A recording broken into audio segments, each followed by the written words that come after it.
गुजरात चुनाव से पहले भारतीय जनता पार्टी एक बड़ा दांव खेल सकती है। सूत्रों की माने तो राज्य में समान नागरिक संहिता यानी यूनिफॉर्म सिविल कोड को लागू किया जा सकता है। इस पर आज फैसला भी संभव है। अभी तक सामने आई जानकारी के मुताबिक राज्य सरकार समान नागरिक संहिता लागू करने के लिए एक कमेटी के गठन का ऐलान कर सकती है। दरअसल यूनिफॉर्म सिविल कोड के सभी पहलुओं के मूल्यांकन के लिए उत्तराखंड में उच्च न्यायालय के सेवानिवृत्त न्यायाधीश की अध्यक्षता में एक समिति के गठन किया गया था और ऐसा ही प्रस्ताव गुजरात सरकार भी पेश कर सकती है। सूत्रों की माने तो आज होने वाली मंत्रिमंडल की बैठक में समिति के गठन का प्रस्ताव पेश किया जा सकता है। गुजरात के गृह मंत्री की ओर से दोपहर 3 बजे होने वाली प्रेस वार्ता में इसकी घोषणा भी हो सकती है। गुजरात सरकार के सूत्रों की माने तो 1 या फिर 2 नवंबर को चुनाव की तारीखों का ऐलान भी हो सकता है। तारीखों का ऐलान होते ही गुजरात में आचार संहिता लागू हो जाएगी और इससे पहले ही यूनिफॉर्म सिविल कोड का एक बड़ा दाव काफी महत्वपूर्ण हो सकता है बीजेपी के लिए आगामी चुनाव को देखते हुए। इससे पहले उत्तराखंड में विधानसभा चुनाव से पहले यूनिफॉर्म सिविल कोड की घोषणा की गई थी। इतना ही नहीं, सरकार बनने के बाद इसे लागू भी किया गया था। जानकारी के मुताबिक उत्तराखंड की तर्ज पर ही गुजरात सरकार रिटायर्ड जज की अध्यक्षता में कमेटी बनाने की घोषणा करेगी और इस कमेटी के रिपोर्ट के आधार पर ही आगामी भविष्य में तय किया जाएगा कि यूनिफॉर्म सिविल कोड लागू करना है या फिर नहीं। इस कमेटी के गठन पर गृह मंत्री हर्ष संघवी और केंद्रीय मंत्री पुरुषोत्तम रूपाला चर्चा करेंगे। हालांकि गुजरात सरकार में इस तरह की कमेटी को लेकर अभी तक कोई प्रपोजल नहीं रखा गया है। समान नागरिक संहिता यानी यूनिफॉर्म सिविल कोड एक ऐसा मुद्दा है जो हमेशा से भारतीय जनता पार्टी के एजेंडे में रहा है। 1989 के लोकसभा चुनाव में पहली बार बीजेपी ने अपने घोषणा पत्र में समान नागरिक संहिता का मुद्दा शामिल किया था। 2019 के लोकसभा चुनाव में घोषणा पत्र में भी बीजेपी ने समान नागरिक संहिता को शामिल किया था। बीजेपी का यह मानना है कि जब तक समान नागरिक संहिता को अपनाया नहीं जाता तब तक लैंगिक समानता नहीं आ सकती है। कानून की नजर में सब एक समान होते हैं, जाति से परे, धर्म से परे और इस बात से भी परे कि आप पुरुष हैं या महिला हैं। कानून सबके लिए एक ही होता है, एक समान होता है। शादी, तलाक, एडॉप्शन, लेकिन सबसे बढ़कर लैंगिक समानता वो कारण है जिस वजह से यूनिफॉर्म सिविल कोड की आवश्यकता महसूस की जाती रही है। बता दें कि यूनिफॉर्म सिविल कोड यानी यूसीसी का मतलब है विवाह, तलाक, बच्चा गोद लेना और संपत्ति के बंटवारे जैसे तमाम विषयों में सभी नागरिकों के लिए एक जैसे नियम। इसका अर्थ है कि भारत में रहने वाले हर नागरिक के लिए एक समान कानून होगा, चाहे वह किसी भी धर्म का ताल्लुक रखता हो या जाति का हो क्यों ना हो। समान नागरिक संहिता जिस राज्य में लागू की जाएगी वहां शादी, तलाक और जमीन जायदाद के बंटवारे में सभी धर्मों के लिए एक ही कानून लागू होगा। बता दें कि यूनिफॉर्म सिविल कोड का यही मतलब है और विवाह, तलाक, बच्चे जैसी तमाम चीजों को लेकर के जो बात की जा रही है इस पर हालांकि बहस छिड़ती रही है और यह बहुत ही संवेदनशील मुद्दा है। लेकिन इन सभी विषयों में सभी नागरिकों के लिए एक जैसे अधिकार रखना ही इसका ये अर्थ है। भारत में रहने वाले हर नागरिक, चाहे वो हिंदू हो, मुसलमान हो, किसी भी धर्म जाति का हो, मजहब का हो, वो सबके लिए भारत में एक समान अधिकार, एक समान कानून होना है। केंद्र ने इस महीने की शुरुआत में सुप्रीम कोर्ट से भी कहा था कि वह संसद को देश में यूनिफॉर्म सिविल कोड पर कोई कानून बनाने या उसे लागू करने का निर्देश नहीं दे सकता है। कानून और न्याय मंत्रालय ने अपने हलफनामे में कहा था कि नीति का मामला जनता के चुने हुए प्रतिनिधियों को तय करना है और इस संबंध में केंद्र द्वारा कोई निर्देश जारी नहीं किया जा सकता है। मंत्रालय ने शीर्ष अदालत से यह भी कहा कि विधायिका को कानून बनाना या नहीं बनाना है। बीजेपी से पहले कांग्रेस और आम आदमी पार्टी ने भी गुजरात चुनाव में जनता से कई वादे किए थे। आपको बता दें कि इससे पहले आम आदमी पार्टी ने भी जो के राष्ट्रीय संयोजक हैं अरविंद केजरीवाल, उन्होंने मंगलवार को एक वादा किया था कि अगर गुजरात में इस साल होने वाले विधानसभा चुनाव में उनकी पार्टी सत्ता में आती है तो पंजाब की तरह यहां भी सरकारी कर्मचारियों के लिए पुरानी पेंशन योजना लागू की जाएगी। केजरीवाल ने कहा था कि पंजाब के मुख्यमंत्री भगवंत मान ने आप शासित राज्य यानी पंजाब में पुरानी पेंशन योजना ओपीएस को लागू करने पर विचार करने के लिए एक आदेश भी जारी किया है। केजरीवाल ने यह भी कहा था कि गुजरात में बड़ी संख्या में सरकारी कर्मचारी सड़कों पर हैं।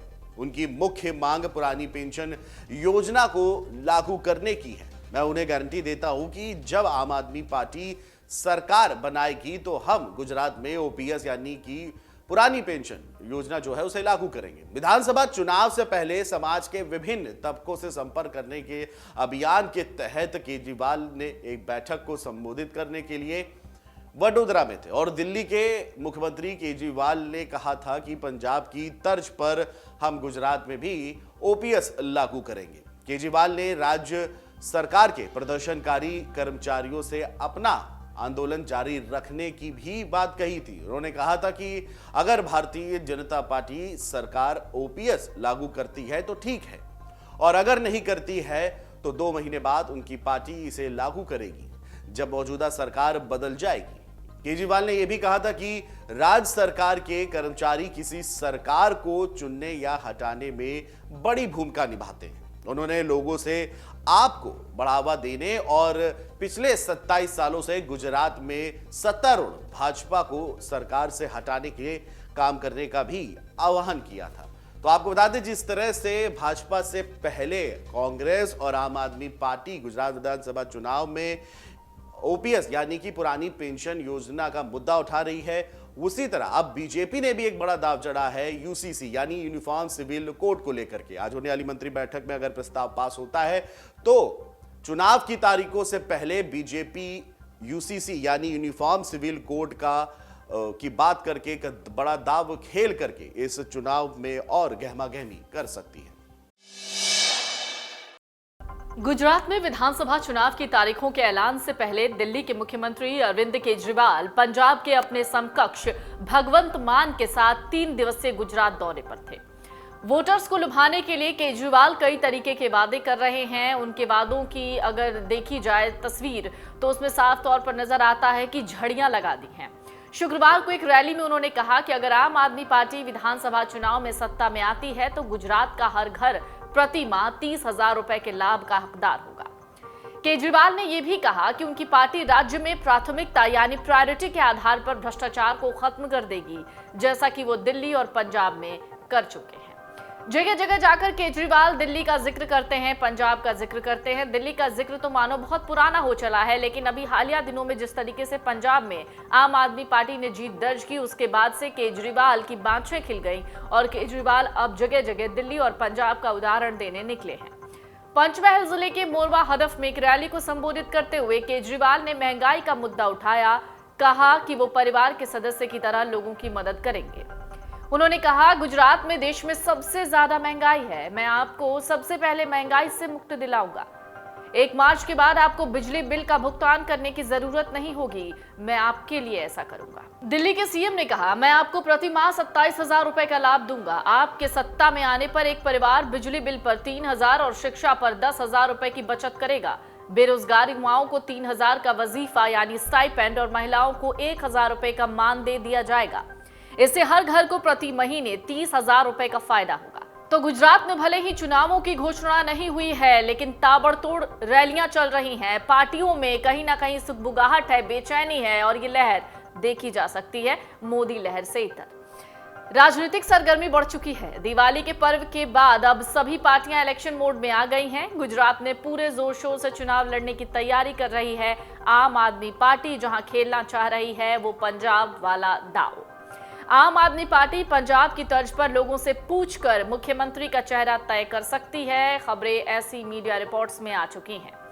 पंजाब में पार्टी ने एक मोबाइल नंबर जारी करके लोगों से मुख्यमंत्री का चेहरा बताने की कैंपेन एक लॉन्च किया था। इसके बाद से पार्टी ने भगवंत मान का नाम तय किया। बीजेपी का भगवा गढ़ है गुजरात, जहां सेंधमारी की कोशिश में जुटे हैं। पंजाब का ये सफल प्रयोग करके गुजरात में एंट्री मारने वाले अरविंद केजरीवाल। पार्टी के संयोजक अरविंद केजरीवाल जल्द ही इसका ऐलान कर सकते हैं। गुजरात में पार्टी के पास जो चेहरे हैं उनमें पहला नाम है यशुदान गढ़वी और दूसरा नाम है गोपाल इटालिया का। गोपाल इटालिया के बारे में तो आपको पता ही होगा, अभी हाल फिलहाल में उनकी बहुत ज्यादा किरकिरी हुई थी। गोपाल इटालिया ने कुछ दिनों पहले प्रधानमंत्री मोदी को लेकर एक टिप्पणी कर दी थी, जिस टिप्पणी पर बीजेपी ने निशाना साधा था और ये टिप्पणी पुरानी थी, जिसको बाद में वायरल किया गया वीडियो के तौर पर और कहा गया कि आप आम आदमी पार्टी के जो नेता हैं वो इस तरीके की बयानबाजी प्रधानमंत्री मोदी के खिलाफ करते हैं। और आपको बता दें कि गोपाल इटालिया का ये जो पुराना वीडियो था, उस वीडियो में उन्होंने प्रधानमंत्री मोदी को नीच आदमी कहा था। इटालिया के पास गुजरात प्रदेश की कमान है। तीसरा नाम है इंद्रनील राजगुरु का, वो पहले कांग्रेस में ही थे। यशुदान गढ़वी गुजरात के प्रमुख टीवी चैनल के एंकर थे। यशुदान गढ़वी इन दिनों प्रदेश में परिवर्तन यात्रा लेकर निकले हुए हैं, तो वहीं गोपाल इटालिया संगठन के विस्तार के साथ पार्टी प्रत्याशी तय करने में जुट गए हैं। मिशन गुजरात को लेकर आप संयोजक अरविंद केजरीवाल पूरा दम लगा चुके हैं। वो प्रदेश में हर हफ्ते पहुंचते हैं, रैलियां करते हैं, कार्यक्रम करते हैं, नुक्कड़ सभाएं करते हैं। केजरीवाल अपनी सभाओं में परिवर्तन की आंधी का जिक्र करना नहीं भूलते और सरकार के दावों को मटिया पलीत करते नजर आते हैं। केजरीवाल का कहना है कि आईबी की रिपोर्ट में आम आदमी पार्टी को 90 से 93 सीटें मिल रही हैं। 182 सीटों वाली विधानसभा में बहुमत का आंकड़ा 92 है। केजरीवाल लोगों से दिल्ली और पंजाब जैसी बड़ी जीत की मांग कर रहे हैं। गुजरात के लिए केजरीवाल ने 1 दर्जन से ज्यादा गारंटी का ऐलान किया हुआ है। गुजरात कांग्रेस प्रवक्ता मनीष दोशी ने कहा कि आप भाजपा की तरह है और वो प्रचार पर बहुत ज्यादा भरोसा करते हैं। मासिक लाभ की घोषणा भाजपा के 15 लाख के जुमले के समान है। दिल्ली में 700 सरकारी स्कूल हैं, जबकि गुजरात में 38,000 स्कूल। तो अगर आपको दिल्ली के स्कूलों में इन तथाकथित सुधारों को लाने में 8 साल लग गए, तो गुजरात में कितने साल लगेंगे? वो मोहल्ला क्लिनिक की बात करते हैं जिसके आसपास शराब बिकती है। गुजरात में विज्ञापन और होर्डिंग लगाने के लिए पंजाब के करदाताओं के पैसे का उपयोग करने के बजाय उन्हें इसका इस्तेमाल पंजाब में करना चाहिए। तो जिस तरीके से आम आदमी पार्टी लगातार गुजरात फतह करने की तैयारियों में जुटी हुई है, ऐसा लगता है कि आम आदमी पार्टी ये चाह रही है कि सब कुछ जनता के सामने हो, लोक लुभावन वादे हो जाए और उसी वादे पर मिल जाए वोट। और शायद थोड़ी दिनों पहले केजरीवाल ने जो हिंदुत्व कार्ड खेला, रुपए यानी इंडियन करेंसी पर लक्ष्मी और गणेश की फोटो की डिमांड करके, वो कहीं ना कहीं उनका एक ऐसा कार्ड है जो शायद उनको थोड़े बहुत वोट दिला सकता है, लेकिन ये कहना अभी बहुत ज्यादा जल्दबाजी होगी। आपको एक और चीज बता देते हैं, अरविंद केजरीवाल यानी आम आदमी पार्टी के जो प्रमुख हैं, उन्होंने एक तरीके से एक और नया गेम शुरू कर दिया है। जो गेम पंजाब में उन्होंने किया था, वो गेम दरअसल कुछ ऐसा है कि वो चाहते हैं कि लोग ही अपना होने वाला सीएम गुजरात में तय करें। इसलिए पार्टी यानी आम आदमी पार्टी एक कैंपेन चलाने वाली है सीएम के चेहरे को लेकर। गुजरात के आगामी विधानसभा चुनाव में आदिवासी समुदाय का वोट बीजेपी के लिए बहुत मायने रखता है। बीजेपी 2024 के लोकसभा चुनाव की रणनीतियां भी साथ साथ बनाती चल रही है। इसमें भी कोई दो राय नहीं कि राष्ट्रपति द्रौपदी मुर्मू का चुनाव भी एक हद तक आदिवासी समुदाय को अट्रैक्ट करने की एक कोशिश थी और अपनी ओर करने की एक बड़ी कोशिश। चुनावी राज्य गुजरात में सभी प्रमुख राजनीतिक दल जैसे ही बीजेपी, कांग्रेस और आम आदमी पार्टी आदिवासी समुदाय को लुभाने के लिए तैयारियां कर रहे हैं, उससे साफ यही दिख रहा है। 15% की आबादी के साथ यह समुदाय राज्य की राजनीति में बहुत मायने रखता है। गुजरात के आदिवासी निर्वाचन क्षेत्रों में जहां कांग्रेस का हमेशा से दबदबा रहा है, वहां बीजेपी लगातार अपनी जगह बनाने की कोशिश कर रही है। पिछले कुछ विधानसभा चुनाव में आदिवासी बहुल सीटों पर बीजेपी का वोट शेयर कांग्रेस के बराबर था। हालांकि 2019 की अगर बात कर लें तो लोकसभा चुनाव में बीजेपी का वोट शेयर बढ़कर 52% हो गया, जबकि कांग्रेस का 38% ही रहा। गुजरात बीजेपी का गढ़ है, लेकिन राज्य में आम आदमी पार्टी सक्रिय है, अथक प्रयास कर रही है, कोशिश कर रही है कि जिस तरीके से चीजें चल रही हैं वो कहीं ना कहीं पार्टी के लिए चिंता का विषय ना हो जाए। खासकर ये देखते हुए कि आपने भी आदिवासी वोट बैंक पर फोकस करने का फैसला किया है। बीते अगस्त की ही बात कर लेते हैं। आम आदमी पार्टी के संयोजक अरविंद केजरीवाल ने सत्ता में आ जाने पर पूरी तरह से उपेक्षित आदिवासी समुदायों को संविधान की 5वीं अनुसूची और पंचायत यानी अनुसूचित क्षेत्रों में विस्तार अधिनियम PESA अधिनियम को गुजरात के आदिवासी क्षेत्रों में लागू करने का वादा किया है।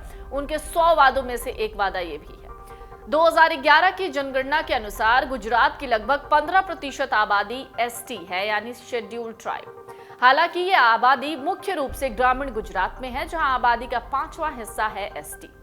सेमी अर्बन क्षेत्रों में ये संख्या लगभग आधी हो जाती है और शहरी क्षेत्रों में ये संख्या मात्र 2%। राज्य में 27 आरक्षित एसटी सीटें हैं। हालांकि गुजरात में 47 विधानसभा सीटें ऐसी हैं जहां एसटी की आबादी 10% से ज्यादा है। 40 विधानसभा सीटों पर 20% से ज्यादा एसटी बहुल है। दूसरी ओर 31 विधानसभा सीटों पर 30% से ज्यादा एसटी आबादी है। गुजरात में कुल 14.7% आदिवासी वोटर्स हैं, जो किसी भी राजनीतिक पार्टी को सत्ता तक पहुंचाने में महत्वपूर्ण भूमिका निभा सकती है। बीजेपी ने तो आदिवासी वोट बैंक को साधने की मुहिम शुरू भी कर दी है। बीजेपी का मकसद सिर्फ विधानसभा चुनाव जीतना नहीं है, बल्कि वो आगामी लोकसभा चुनाव से पहले आदिवासी समुदायों से अन्य राजनीतिक दलों की अपेक्षा ज्यादा जुड़ना चाहती है, जहां पर वो अपने आप को थोड़ा बहुत कमजोर मानती है। भारतीय जनता पार्टी के हाल के कुछ फैसलों से यही साबित होता है। तो आइए जानते हैं उन फैसलों के बारे में जो दिखाता है कि आदिवासी वोट बैंक पर बीजेपी की नजर गहरी है। द्रौपदी मुर्मू के राष्ट्रपति पद के नामांकन के साथ ही तय हो गया था कि बीजेपी ये बताना चाहती है कि वो एक आदिवासी समर्थक पार्टी है। इसके बाद जो अटकलें शुरू हुई वो अब गुजरात में धरातल पर उतर रही हैं। दरअसल मध्य गुजरात का आदिवासी बेल्ट मध्य प्रदेश से सटा हुआ है, जिसमें 47 आदिवासी सीटें हैं। यहां से एमपी विधानसभा चुनाव 2018 में बीजेपी ने 16 सीटें जीती थी। पड़ोसी महाराष्ट्र में 14 आदिवासी सीटें हैं। बीजेपी ने 2019 के लोकसभा में इन 14 सीटों में से 8 पर जीत हासिल की थी। उत्तर में 24 आरक्षित सीटों के साथ राजस्थान का आदिवासी बेल्ट है, जिसमें से 2018 विधानसभा में बीजेपी ने 9 सीटें जीती थी। हालांकि बीजेपी के लिए सबसे ज्यादा दुखद जिन आदिवासी बहुल राज्यों में स्थिति रही है, उनमें रहा है छत्तीसगढ़ और झारखंड का नाम। बीजेपी ने छत्तीसगढ़ 30% आदिवासी आबादी है वहां पर 2018 विधानसभा चुनाव में 90 में से महज 14 सीटें जीती थी। तो वहीं झारखंड में फिलहाल है 26% आदिवासी आबादी, जहां 2019 लोकसभा चुनाव में 81 में से 26 सीटों पर ही बीजेपी प्रत्याशी जीत दर्ज कर पाए थे। गुजरात में आदिवासी बेल्ट को बीजेपी द्वारा 3 भागों में विभाजित किया गया है और एक प्रमुख आदिवासी नेता को विशिष्ट लक्ष्यों यानी मेन टारगेट के साथ प्रत्येक क्षेत्र की जिम्मेदारी सौंपी गई है। वहीं कांग्रेस के 2 विधायक हैं। साबरकांठा के खेड़ब्रह्मा से 3 बार के विधायक अश्विन कोतवाल और वलसाड़ से कपराड़ा से जीत चौधरी बीजेपी में शामिल हो गए हैं। कोतवाल को साबरकांठा से दाहोद तक के क्षेत्र की जिम्मेदारी दी गई है। 5 बार के भरूच सांसद और पूर्व केंद्रीय मंत्री मनसुख वसावा को दाहोद से महुआ सूरत तक केंद्रीय जिलों को सौंपा गया है। कांग्रेस की ताकत काफी हद तक खाम समीकरण यानी क्षत्रिय, हरिजन, आदिवासी और मुस्लिम पर आधारित है। इसका प्रभाव अभी भी है। गुजरात के सबसे ज्यादा लोकप्रिय मुख्यमंत्रियों में से एक 80 के दशक के मध्य में कांग्रेस के अमर सिंह चौधरी थे। दक्षिण गुजरात के इस आदिवासी नेता ने 2000 के दशक की शुरुआत में राज्य कांग्रेस अध्यक्ष के रूप में भी काम किया। उनके बेटे तुषार मांडवी और बारडोली सीटों से 2 बार सांसद रहे हैं। गुजरात विधानसभा चुनाव में एक पार्टी है जिस पर सबकी नजरें हैं, वो है भारतीय ट्राइबल पार्टी। इस पार्टी ने पिछला विधानसभा चुनाव कांग्रेस के साथ मिलकर लड़ा था। इस बार फिर ऐसा ही अनुमान है कि कांग्रेस और बीटीपी यानी भारतीय ट्राइबल पार्टी साथ में चुनाव लड़ेंगे। बीटीपी साल 2017 में बनी थी। इसका मध्य गुजरात क्षेत्र में बहुत प्रभाव है। बीटीपी नेता छोटू भाई बसावा झागड़िया से 7 बार के विधायक हैं, जबकि उनके बेटे महेश ने 2017 में डेडियापाड़ा सीट से अपना पहला चुनाव जीता था। बीटीपी ने राजस्थान में साल 2018 में 2 सीटों पर चुनाव लड़ा और दोनों पर जीत हासिल की थी। ऐसे में बीजेपी को बीटीपी आदिवासी बेल्ट में कितना नुकसान पहुंचाएगी, ये तो चुनाव के बाद ही पता चलेगा। लेकिन एक बात तय है कि बीजेपी हो या कांग्रेस या फिर दूसरे राजनीतिक दल, सभी की नजर है आदिवासी वोट साधने। डाउनलोड करें अमर उजाला ऐप और पाएं खबरें लगातार। अगर आप ये वीडियो YouTube पर देख रहे हैं तो हमारे चैनल को सब्सक्राइब करें और बेल आइकन को दबाना ना भूलें। अगर आप Facebook पर ये वीडियो देख रहे हैं तो हमारे पेज को लाइक करें।